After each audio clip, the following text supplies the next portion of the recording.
You see, it just doesn't work. Caitlin Clark and Stephanie White are not aligned. We got Caitlin Clark calling out Stephanie White for her defensive game plan and the stupid mistakes and things she keeps going back to after seeing they don't work.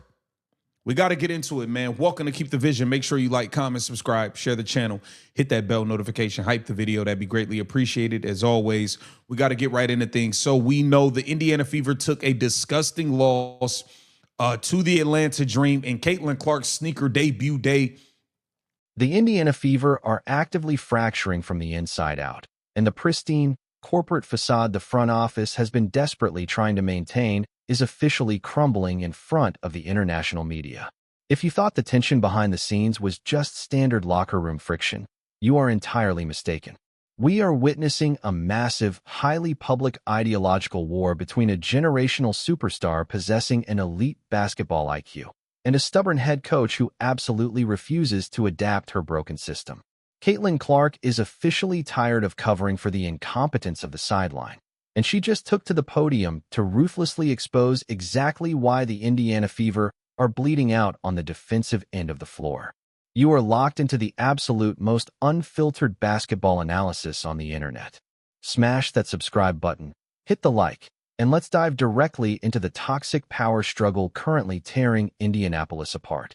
To truly understand the absolute magnitude of this internal collapse, you have to look directly at the heartbreaking disaster that unfolded against the Atlanta Dream. This wasn't just any regular season matchup. This was the highly publicized debut day for Caitlin Clark's signature sneaker. The arena was electric, the cameras were flashing, and Clark came out absolutely scorching the nets. She was orchestrating an offensive masterclass, entering the fourth quarter with 26 points and 7 assists, completely dictating the pace of the game. But instead of riding that momentum to a blowout victory, the entire night was violently derailed by an incredibly frustrating, highly suspicious wave of foul trouble. Opposing teams are ruthlessly hunting her on the defensive end, forcing her into compromising positions. She ultimately finished the game glued to the bench with 5 fouls, entirely stripped of her ability to close out the show. But the true bombshell dropped the absolute second she sat down in front of the microphones. Caitlin Clark did not hold back, and her post-game press conference was an absolute revelation that shattered the polite illusions of team unity. She explicitly, methodically called out the massive, glaring holes in the Indiana Fever's defensive game plan. With surgical precision, she highlighted the team's catastrophic failure to execute secondary rotations. She flat-out stated that the defense completely reverted to their old, broken habits, allowing the Atlanta Dream to relentlessly score off simple 90-degree and 45-degree cuts to the basket. Clark openly admitted that while she isn't the greatest one-on-one defender in the league, she possesses a massive basketball IQ, understands angles, and relies on built-in help defense to survive. But that help never arrived. The superstar point guard basically looked the entire media pool in the eyes and declared that her coaching staff is leaving the players completely stranded on an island. And what happened next would absolutely shock everyone. Instead of taking accountability or acknowledging the brilliant tactical breakdown delivered by her franchise player, head coach Stephanie White doubled down on her own absolute delusion. White stepped up to the exact same podium and delivered a response that completely contradicted everything Clark had just explained.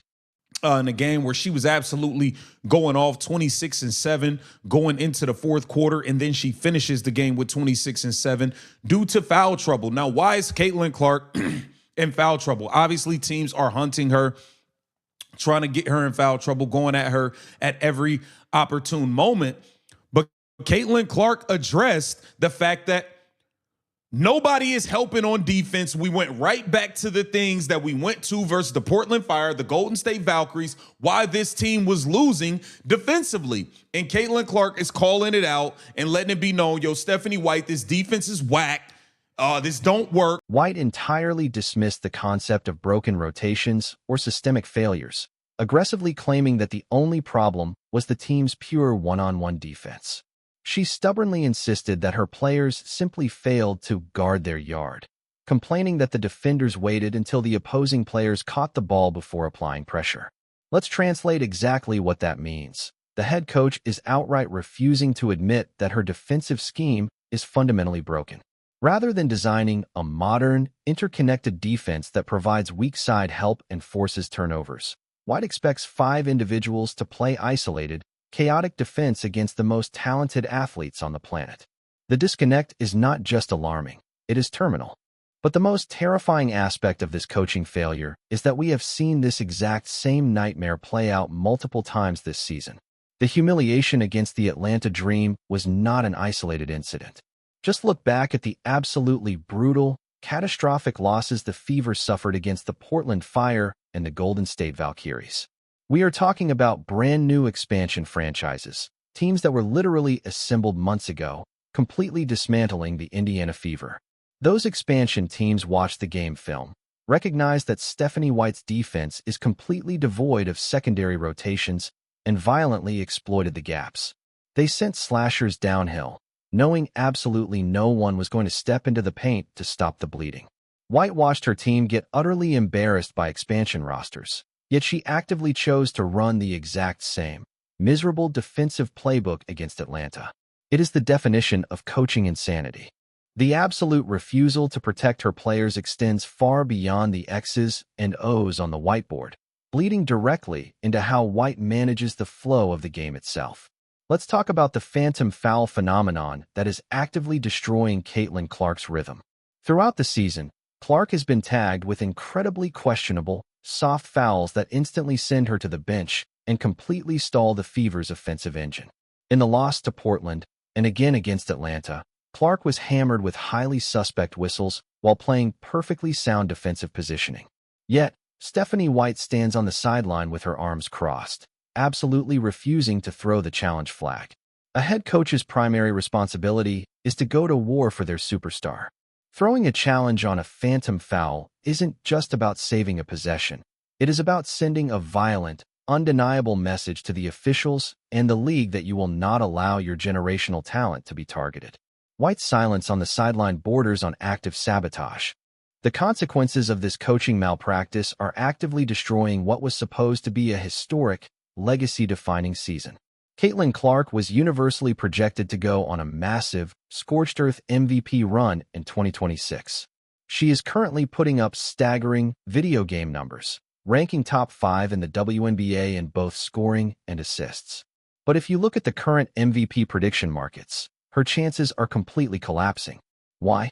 Because MVP voters heavily weight team success, and Stephanie White's incompetence has anchored the And Stephanie White says the complete opposite. They're not on the same page. This is not going to work. Let's take a look at what Caitlin Clark had to say about the defensive strategy and things like that. I thought a lot of times that's probably on us guards, getting into the ball a little bit better so we don't have to rotate, but I think we could have done a little bit better. We're going to have to rotate at some point, and we kind of went back to our old ways where that second rotation we didn't get, and then they scored off the 90 cuts and the 45 cuts. So you see that? We went right back to the old defense where nobody's rotating. We're playing one-on-one. There's no help. There's no rotations.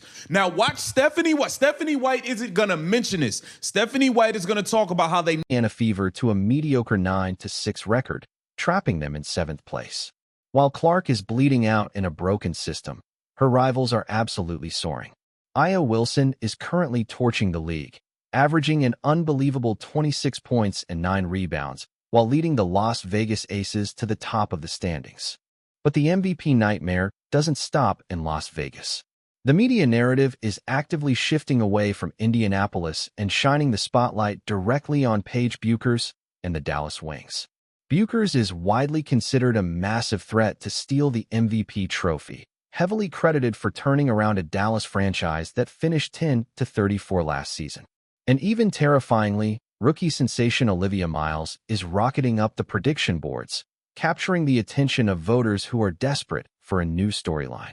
The absolute reality is that Caitlin Clark's numbers are undeniably superior to almost everyone in the MVP conversation, but the failures of her coaching staff are actively holding her back. Stephanie White is not just losing basketball games. She is actively detonating Clark's chances of securing the most prestigious individual award in the sport. This entire situation reeks of a much darker, incredibly toxic undercurrent flowing through the franchise. There is a very real, very loud smear campaign actively targeting Caitlin Clark's brand, and you have to wonder if the Indiana Fever front office is somehow complicit in the chaos. The media is aggressively flipping sides, the all-star voting feels completely manipulated, and prominent voices are launching unprovoked attacks against her leadership and character. When a generational superstar is being attacked from all angles, a functional organization immediately circles the wagons and fiercely protects their investment. But the Indiana Fever are doing absolutely nothing. Stephanie White is contradicting her in press conferences. The defense is leaving her completely exposed on the court, and the front office is entirely silent while the media narrative burns. It genuinely feels like there are internal factions actively attempting to diminish her power. The Indiana Fever have officially reached the ultimate breaking point, and the entire basketball world is watching to see if this franchise will survive the impact. You cannot have a head coach operating in an entirely different reality than the player who actually controls the floor. Caitlin Clark possesses a brilliant, deeply analytical basketball mind, and she knows exactly what is required to win a championship. She has given the coaching staff every opportunity to adjust, and they have repaid her with stubbornness, phantom fouls, and blown rotations. If the front office does not immediately step in, clean house, and align this organization with the ultimate vision of their superstar, they are going to permanently waste the prime years of the greatest offensive engine the sport has ever seen. The clock is ticking, the MVP trophy is slipping away, and the fans are officially out of patience. Drop your absolute most honest thoughts in the comments below. Is Stephanie White actively ruining this franchise, or can this team somehow salvage the season? Make sure you subscribe, and I will see you all in the very next video.